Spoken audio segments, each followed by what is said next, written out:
Hello, fellow photographers. Today we're going to be talking about tripods.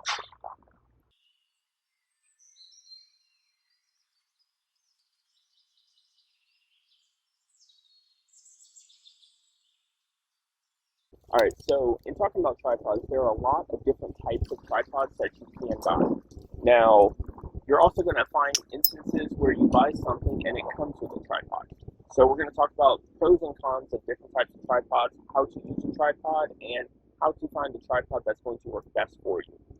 So let's start off by talking about different types of tripods. So this little one here, I don't even know where I got this one from. This one had to have come from some kind of a kit or something. I bought something else and it came with this tripod. And I'm a bit of a hoarder when it comes to camera gear. I do not really get rid of stuff. So this one here, just opening up one set of legs, you can see that it is fairly flimsy on its own. This isn't going to be a tripod that you're going to want to put something like a heavy camera on. So this kind of tripod weighs pretty much nothing. I would say probably stay away from this tripod. Now, if it is your only option, then of course use it. But if you're buying a tripod, don't buy something like this. We'll set this one down here. Then we're going to move on to this one. Now this one I do remember when I bought a camera when I was in school. I bought the camera as a huge bundle. It came with a whole bunch of stuff. This tripod was one of those. Used it for a little bit. Apparently I lost the shoe for it also. But again, this is one of those more flimsy kind of tripods that you're not really going to want to use a whole lot. I keep it around for lights or something like that. But it is one that I'd say tend to stay away from this kind of tripod. Now, if it came with something free and you have no other option, of course use it.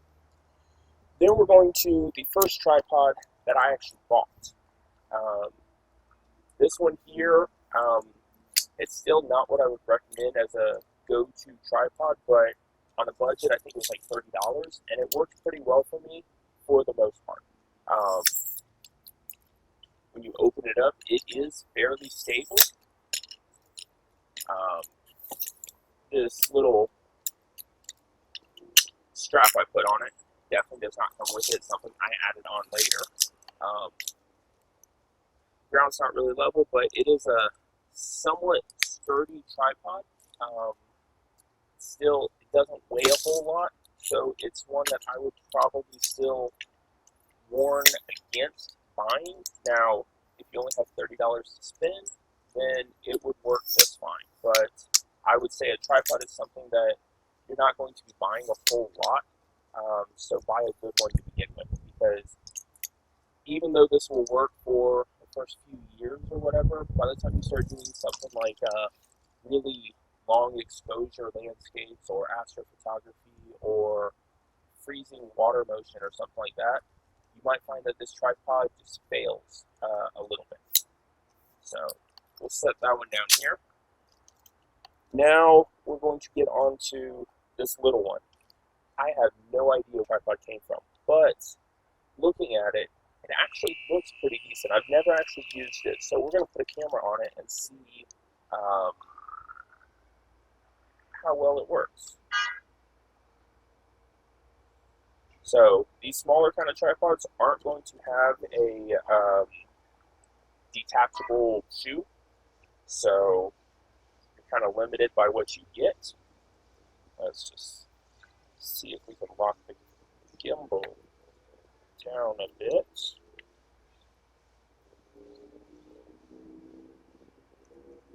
Let's see how that works.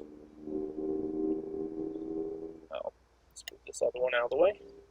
So even with it locked down, it still seems that the camera is a little too heavy for this tripod. So while it looks fairly sturdy and decent, it's probably not going to hold your camera how you want it to hold it. So I had a little bit of hopes for it when I picked it up and started looking at this, but I think those hopes were just dashed. Now moving on to this one. I think I've used this one before in a video. I bought this one when I was going to Alaska, and I wasn't able to bring a big tripod with me.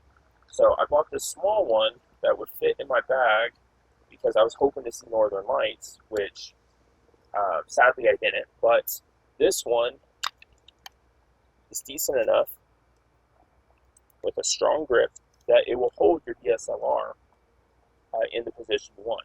Again, it doesn't have a removable shoe, but for I think it was just a couple bucks for a small tripod, this one works very well. I would also be remiss if I'm talking about tripods and not to talk about a monopod.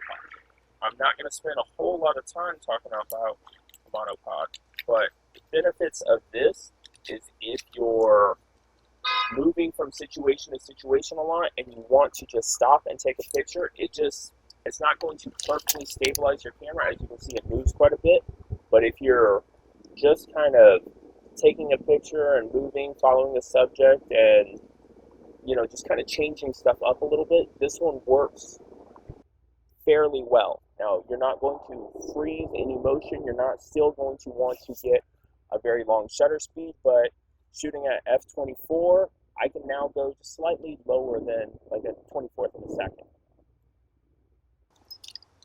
All right, now we're going to get to one of my favorite tripods that I've used. Now, still being on a budget, this is a good tripod. This is the Vanguard Ultra Pro 263 AT. But what I like about this is it is still somewhat light, easy to carry around, especially if you're walking around nature trails or something like that. But it's also very durable. It's very strong. Yeah, I like this tripod. We're going to go into a couple of more different features about this, but one very important feature to note when you're buying a tripod is that when you're buying a more high-end tripod, you're often going to buy the legs and the heads separate. So what that means is these heads will come off, and now I can screw on, say, this gimbal head that I have.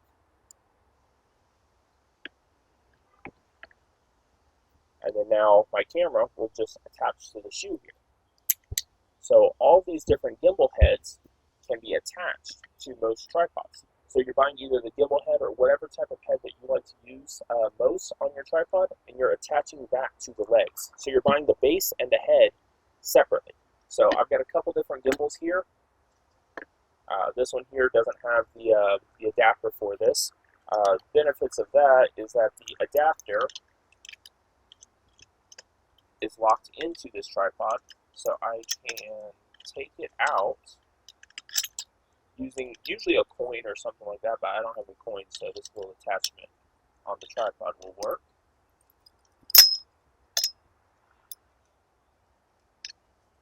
And this just comes off and it'll screw onto your tripod there, now giving you a wider thread, so this gimbal can now be mounted on it.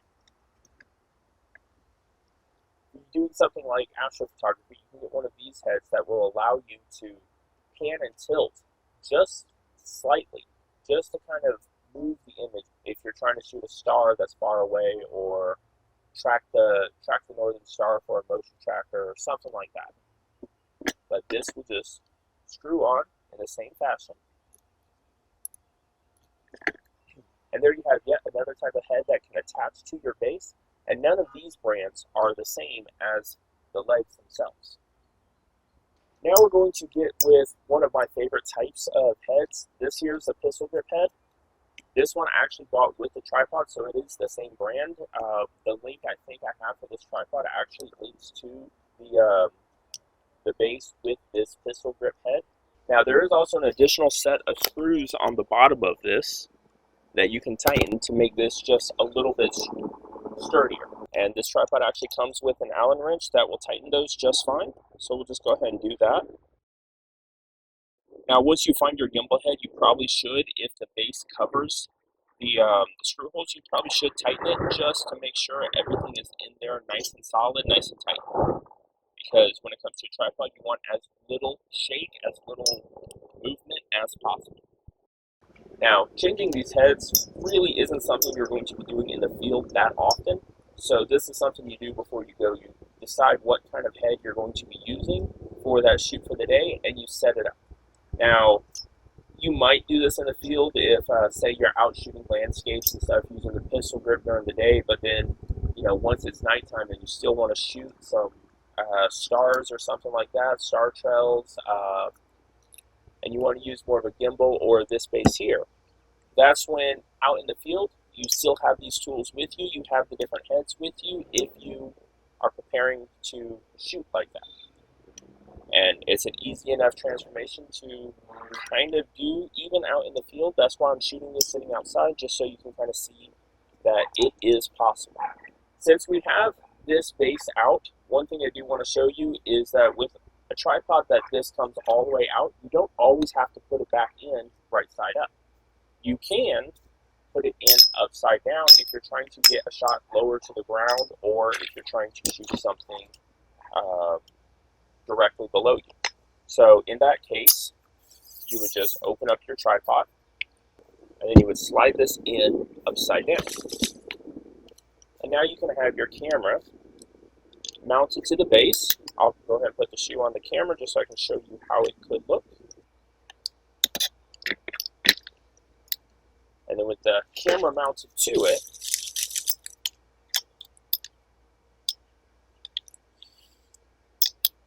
you can now shoot upside down. Yes, your pictures will come out upside down shooting like this if you're just trying to get lower to the ground.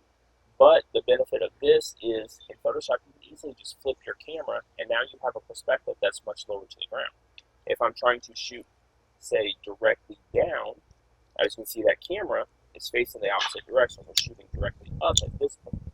An easy fix with this is you take the camera off and you flip it upside down and lock it back in. And now I'm shooting directly at the ground.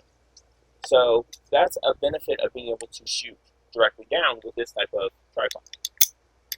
Alright, so since I have this out, one more thing that I'm going to mention while we're like this is this here can also tilt to a different direction. So let's say I want to shoot sideways. I'll go ahead and put this back in.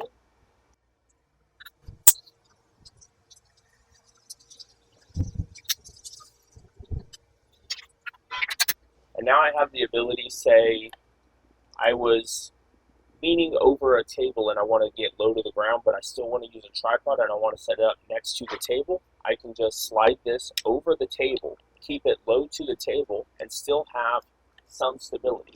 Now, the downside about this is this arm is now introducing more shape. So, unless you really have to shoot this way and there's no other way, this is kind of a last resort that I would tend to use. But it's nice to have that ability, that option to be able to do it. So when you're hand holding a camera, most of the time there is a image stabilization either built into the lens, the camera, or both. That is something that you want to shut off when you're shooting on a tripod. Reason being is when you're holding a camera and a little bit of shake and stuff that you get, even when all your settings are proper, that image stabilization is just kind of fixing that just a little bit. Now, once you put it on the tripod, that image stabilization kind of does some wonky stuff. It'll try to compensate when there is no motion. A slight amount of wind blows by or something, it tries to compensate, and you get some weird effects with that. So shutting off image stabilization when you're using a tripod is definitely something you want to be doing. Now let's set the camera aside for a second, and we'll just talk about the tripod. Now, a lot of times I will see people with their tripod still in their original carrying bag that it comes with, and they won't often take it out of that bag even when they need it, because it's a lot of hassle to try to take a tripod out of a bag, set the bag down, then set up the tripod, and so on and so forth. So what I would recommend is getting rid of that tripod bag. Now, it might help with carrying the camera a little bit, and if that's the case and you don't have any other option, then of course you still use it. You definitely use whatever you have the ability to use when you're shooting. But if you have like a camera bag that's got a tripod mount on it, mount just the tripod. Do not mount the camera bag on top of the tripod. It's just an extra thing that you do not need to be bringing with you. Not really a whole lot of extra weight, but it is a extra hindrance to getting to your tripod. Now, when it comes time to setting up the tripod, that is generally the last step you do when you're out taking pictures. The tripod should stay put away on your camera bag or set down out of the way while you're composing your picture. So let's say I wanted to shoot something that's off over there. First, I'm going to be looking at my scenery. I'm going to know what I want to shoot. I might even take my camera out and hand hold and just kind of look at what I'm going to be shooting, so I have an idea of, okay, this is a shot I want, this is good, I like that angle, whatever my composition is going to be for that scene. That is then when I will take the tripod out, and that's when I will set it up based on whatever height I was looking at when I composed the image and thought, okay, that's a good image. So the tripod is the last thing you're going to get out when you're composing your picture. Okay, now when we're actually setting up the tripod, how do we do it? Most important thing to think of is look at the ground, because you're going to want to try to level it in some way. So looking at this ground here, I see that it's not very level. So let's work over here for now. So if this was a level area, I'm going to want to face it where one tripod is pointing forward. That way, when I put my camera on it, the weight of the lens is now being supported by this leg as well. That way, it gives me a good balance. It's not going to tip over easily. Everything is set up properly there for that. Now, let's say I was shooting that way. So let's take the camera off for a second. You can do this with the camera on, but when you're adjusting stability, I tend to think it's better to have the camera off in that case. So shooting that way, we're going to change a little bit because this isn't a level surface. So when you're shooting on unlevel ground, you tend to then want to have one leg facing you and two legs go to the more unlevel side of things. So we can just mount that there, move this little tripod out of the way.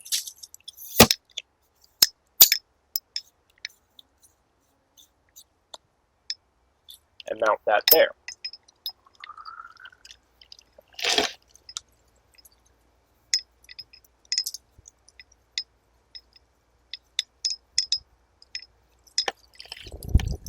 So now we've got the legs at 3 different heights, but we've got this fairly level. This could come down just a little. Now what I'm doing here is adjusting the top mount, and I'm only doing that for show. Generally, you don't want to do that. You want to adjust your lower legs if you got to bring them in, because you want as little of those little legs out as possible, because as you can tell, the little legs are so much thinner than the big legs. Okay, so I was shooting a different tutorial and I just remembered that I forgot to tell you something about tripods. So, as I just told you, when you're extending out the tripod legs, you want to use the thickest parts first, as opposed to using the thinner ones that are a little more flimsy. Now, the exception to this is if I'm going to be setting some of those legs into water or mud or something like that. I want to then extend out the lowest leg just to get it outside of the water. If I'm at the beach, I want to go a little higher so the waves don't hit the connection points. The reason for that is you start getting to salt water or dirt or mud or something into these legs where they slide up in, you're going to have a much tougher time getting these legs back out, and it could rust or ruin your tripod. So you definitely want to use the thicker legs if you're on solid ground, but if you're going to be sticking your tripod into mud, water, salt water, something like that, that's when you extend the shortest leg out just so there's no moving parts that water will get into and ruin your tripod. Also, since we've got the tripod upside down, let's talk about the feet. So these little points on the bottom of your tripod are great if you're sticking into dirt or something like that, but if you're on a smooth surface, these will just kind of scrape up the floor or slide around a little bit. So that's what these little rubber feet here are for. You slide them out and now you've got rubber and you'll get a much better grip onto the floor. So now that we've got that covered, let's jump back to where we just were. So I've got this set up. If I were to put my camera on it right now, it is still very sturdy, so this would still take me a good picture. Now, when it comes to actually setting up the tripod in a real world situation, let's be honest, you're not always going to be able to set it up perfectly every time. You're not going to be able to always get one leg facing your subject if the level's not right, or two legs on the base or something like that. So in all honesty, what you're really going to do is you're going to be looking at your ground. You're going to find what works best for setting up your camera, or sorry, for setting up your tripod. And then you're just going to do that. As long as your base, your center, is sturdy and stable, really doesn't matter too much. Now, there are reasons why you try to set it up where you have one leg forward to support the lens, or two legs dropping down to give you extra weight, to give you extra stability. But in a real world situation, you might find scenarios where you just can't do that. So the most important thing with setting up a tripod is to make sure your base is sturdy so your camera doesn't tip over. Now, when it comes to opening up your tripod, now the first and most important thing to do is to get it to the height that you want to take your picture at. Like I said earlier, extending those legs, they're not as strong as this main base. So doing that, some people might think that, hey, I'm just going to open up the center column and bring it all the way up, and my base is still sturdy. Well, now that center column is shaking around quite a bit. So first and foremost, you want to adjust your legs to get them as high as possible, and you want to keep your camera as close to the legs as possible. So the first thing you do is you would adjust the first legs. Now, if that's not enough, then you go to the second legs, and then if that's still not enough, then you stretch the top out. And in that order, that is just what gives you the most stable way of setting up a tripod. If you're doing this one at a time, opening it up, closing it, opening it up, closing it, you might find that setting up a tripod is going to be very deterrent because it takes so long to actually set it up. So what I would recommend is, if you know you're going to be using both legs, open up both of them first, get them to their desired length, whatever that may be, and then lock them down. That way, you've got a much quicker, simpler process of opening them up. Same thing with closing it. Unlock them both, close them at the same time, lock them at the same time. It's just a little time saver thing. It doesn't save a whole lot, but it's going to save enough that you're going to be more apt to be willing to do that in the future. Alright, so now let's get back to buying the perfect tripod for you. I'm a tall person, so this tripod here can extend to a good height, so that while I'm standing up, I can still compose my image without bending over. That is going to be something that is very important when it comes to a tripod, because oftentimes you want to be at your height. Alright, so I'm not going to fully stand up for this one because I know the top of this tripod here is cut off by the camera I'm recording this on. Just know that I am 6'4", and this tripod here will get the camera's face right to my eye level. So that's probably higher than I would generally use it, unless I'm trying to get a odd angle or something like that. So this tripod is perfect for a tall person because I can now get it to my eye level. Now, that's not something that I do often. In all honesty, most of the time I'm going to shoot probably at this height if I'm doing landscapes. If there's a rock or something in the foreground that I really like, then I'll drop down and shoot even lower. Alright, so another thing to talk about when using a tripod is when to use it. So obviously you're going to use it when you can no longer handhold that camera to prevent camera shake. So if I was taking pictures of wildlife or something like that, they're moving around a lot, I'm constantly moving my camera to compose another image, I'm using a fast shutter speed or a high ISO, then I really don't need a tripod for that situation. If I'm taking pictures of people at an event, I'm not going to stop and drop a tripod every time I want to take a picture of somebody. I'm going to handhold that because I'm going to be using a faster shutter speed. Now, what if I'm doing landscapes? Then definitely use a tripod. Now, there are times that I will shoot a landscape without a tripod. Those are situations where, like if I was in a place where I didn't have a tripod, or I was going somewhere where I couldn't bring a tripod, that's when hand-holding the landscape still is possible. It's just you get much better, richer pictures when you're putting it on a tripod, because the benefit is you get to drop that ISO way down, so you don't have to deal with noise or grain or anything like that. Now, that is definitely a huge benefit to using a tripod, because now you can have a longer shutter speed, a lower ISO, um, even a larger f-stop if that's what you're trying to go for, to encompass everything. So you have a lot more abilities to get the picture you want without trying to compromise based on how you can hold the camera. Now, when you do put a camera on your tripod, the first setting you want to change is definitely turn off image stabilization. The second thing is you want to bring that ISO to its lowest possible setting. This camera here, that's going to be ISO 100. So you're going to bring it all the way down, and then you're going to set your aperture, and then you're going to set your shutter speed. And the reason we do it in that order is because the ISO, we have no need for a sensitive ISO at this point, because we can take longer shutter speeds. So we're going to set that to the lowest possible thing so we don't get any of the drawbacks of a higher ISO, like the grain or the noise that comes with it. The reason we set the aperture next is because if there's no motion in your image, that's going to control how the image looks, what's in focus, what your depth of field is. So you would set the aperture to whatever f-stop it is that you want. Then you would set your shutter speed accordingly using the light meter, or if you're in aperture priority mode, to get your camera to the proper setting when it comes to the shutter speed. That way you get the clearest possible picture you can. Now, there are some instances where you are still going to want to boost your ISO, even with a tripod. If I'm taking pictures of the Milky Way or just star photography in general, it's pitch black out, and even a 30-second exposure isn't giving me enough light. That's when you would boost your ISO on a tripod still, because now you're using a long shutter speed and you're having to utilize a higher ISO to properly expose your picture. If you're shooting something like with a telephoto lens, so this one here only goes up to 85, but let's say I had a 500 millimeter lens on here and I'm trying to shoot. Now, using a 500 millimeter lens, you're letting in less light than you would if you had a more wide angle lens. So with that zoom lens on, you're now introducing camera shake as well. There might be a little bit of shaking here at the shutter speed that it desires. So you might want to boost your ISO at that point, just so that you can get your picture taken without any camera shake.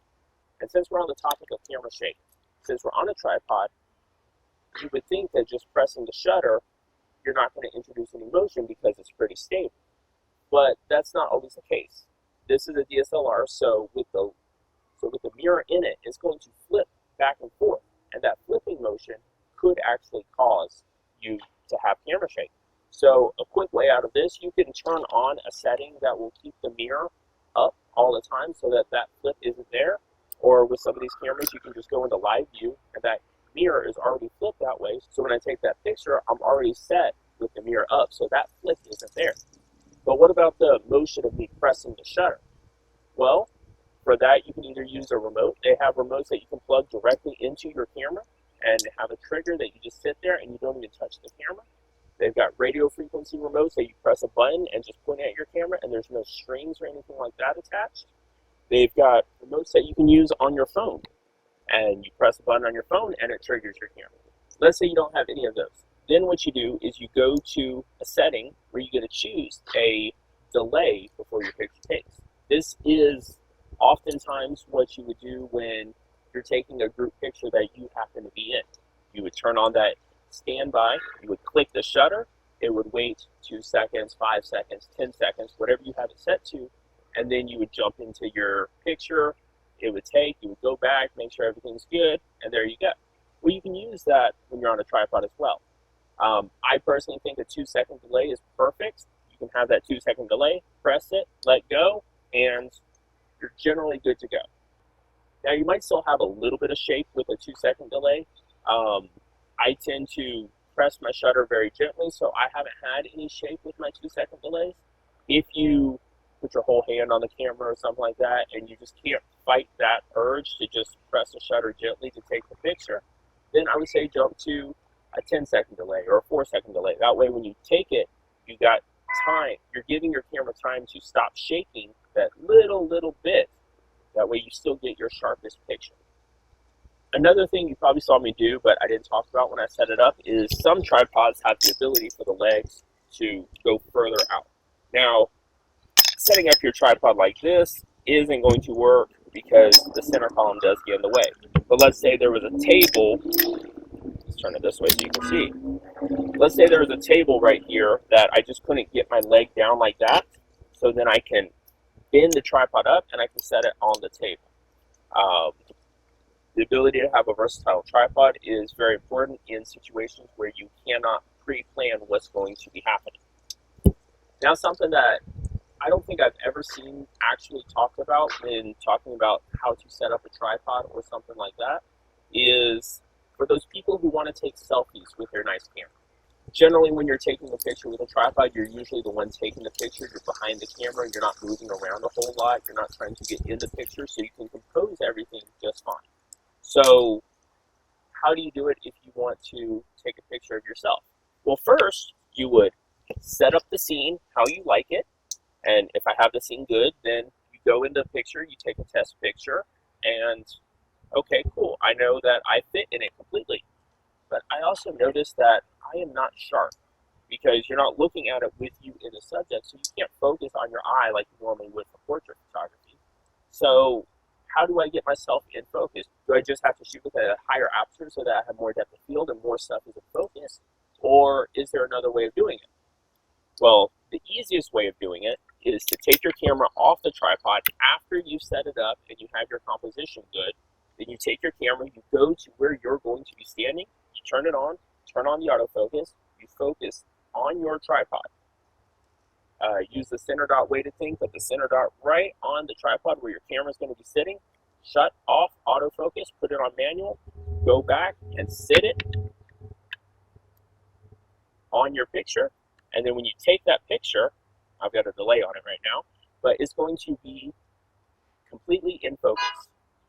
Now, I might be a little close for this lens, so I don't know how in focus that picture is actually going to come out. All right, so I noticed that just when I looked at the picture that I had taken of myself, that the camera had died. So I'm having to reshoot that last little bit. The picture did come in focus. The only issue was I was talking to you at the time, and it's kind of a weird pose in it. That's pretty much all I want to talk about when it comes to talking about tripods today. I'm shooting this without any notes, so if I forgot anything, please let me know in the comments, and maybe I'll do another video later on where I readdress some stuff that I forgot. Like one thing I did just think of is when you have a tripod set up, you might have some wobbliness going on. So with it at its full thing, this little hook on the bottom, you might be wondering what that's for. You can, some people say hang your camera bag from there, but I don't like heavy weight moving on my tripods because that'll cause, the camera to shake and stuff like that. What I think the best thing to do is have your camera bag, kind of a heavier one with a bungee cord, and just kind of attach one end of the bungee cord to this and the other into your camera that's setting on the ground. It'll just kind of give you a little bit more stability. Now, you only really have to do that in very heavy, windy areas. I wouldn't say do that all the time. I know they make stuff like tripod bags to give you a little weight to connect to your three legs. Personally, I think those are stupid. To me, it just sounds like a whole lot of extra work that you're going to have to go to set up and take your picture. The bungee cord thing, I think, is a great idea. I don't remember where I heard about that from, but I think that's the best option as long as your camera bag is sitting on the ground and not being supported by your tripod, because that'll just add more camera shake with the wind moving a heavy object that's being supported from your tripod. So, like I said, unless I think of anything else to talk about, that's going to be it for today. Have fun shooting. Have fun shooting with the tripod. It's actually a lot of fun to see the kind of images you can get that you just can't handhold. So, I'll see you next time.